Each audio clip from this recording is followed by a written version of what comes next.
In this video, I'm gonna share one of the biggest mistakes info coaches make when it comes to their YouTube content. And it is probably the exact reason that is holding you back from getting a ton of book calls from your YouTube sales funnel. Now, this mistake is not taking your video quality serious enough. You know, I always hear people say that only what you talk about in your content is what matters, but as we'll see, this is completely false. So in this video, I'm gonna reveal exactly why quality is so important, and then I'm also gonna give you a step-by-step guide on how you can transform your video quality from average to looking so good, people will actually remember you for your quality. So by the end of this video, you'll know exactly where your content needs improvement and how you can improve it. But if you're new here, my name is Karel and I help info coaches build and power their YouTube sales funnel. So if that's something you will be interested in, you can check the first link in the description to see if you would be a great fit. Part 1. Why is video quality so important? Now, why is quality content so important? Now, as I said, a ton of people think that quality content is only measured by the idea and the script, but in reality, it only counts for half of the equation.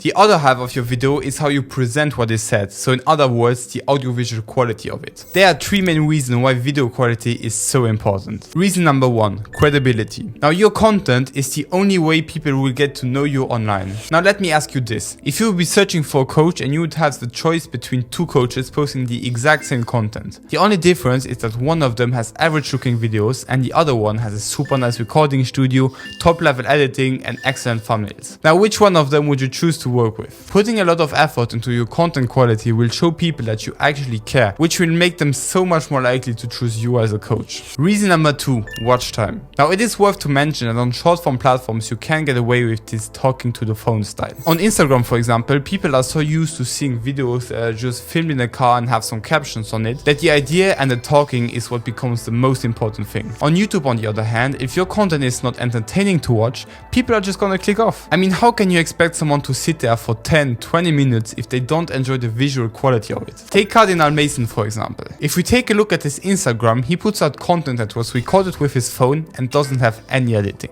On YouTube, on the other hand, his content is filmed with a professional camera, a complete light setup, and has pretty good editing. Reason number 3, stand out. As I mentioned in the intro, ideally your content should be so good that people remember you as the guy who has high quality content. What you also want to do is hire a video editor that can create you a complete unique style. If you don't do that and just tell him to copy a popular editing style, people will relate your content to the content with the original style, giving them the authority and not you. Iman Gaji is really the best example for this. He completely blew up, and a big part of that was because people never really saw such high quality level editing before. Now, after that, everyone just copied his style. And when I was watching those videos, I thought about the fact that they copied on demand and didn't listen to the video anymore. You really want people to recognize you for your own high quality, unique videos. Part 2. How to obtain top level quality. Now, in my opinion, the overall quality of a YouTube video is determined by these factors: the idea, the script, the recording, the editing, and the thumbnail. Now, really, I could make an entire video going over each one of these, but let me give you the most important things you want to hit on. Idea. The most efficient way to come up with winning content ideas, so ideas that make people convert, is to know your ICP. Now, you probably already have one, but if you don't, you want to find out the fears, the problems, the wants and the desires of your ideal client. From that, you'll only have to create content that hits on these metrics and positions your offer as the vehicle to their desired outcome or the solution to their problem. Script.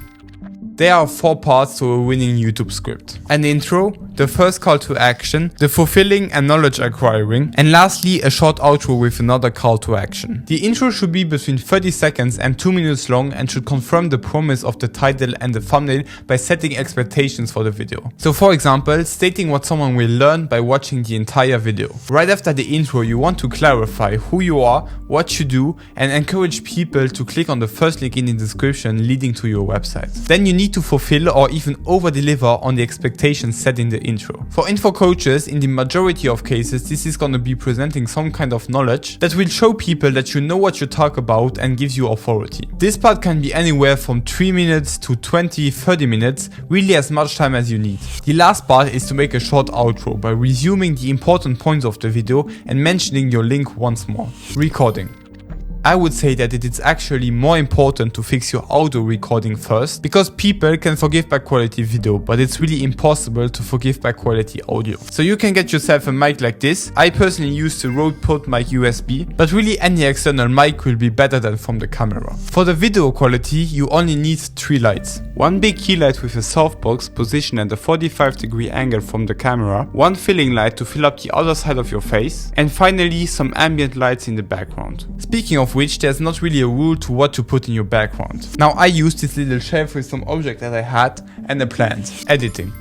Now editing is probably the first thing you want to delegate, because it takes so much time to get good at and also a ton of time to then edit the videos. But let me tell you what I understand under good editing. Now good editing isn't about having as much effects and graphics as possible. Good editing is about visually simplifying concepts to help the viewer better understand the story and the message of the video. What you want to avoid at all costs is that the viewer gets distracted by the video editing and doesn't listen to the message anymore. Now a great example of what you should not do is this 3D style. And of course, as I talked about before, you want to avoid copying on someone else. Thumbnail. Like editing, thumbnail is also something that I would delegate because of the complexity of Photoshop. But what you should look out for is that the title and the thumbnail of the video work hand in hand. The thumbnail should also create a curiosity gap, and there are really 2 types of thumbnails that do that. On result thumbnails, you can see what you can achieve, and on transformation thumbnails, you can see the transformation you will go through by watching the video. So yeah, that's really everything I wanted to share about the importance of having high quality videos. And if you want me to do all of this for you, check the first link in the description and we can upgrade your YouTube content literally within days. Alright, that's it. See you next one.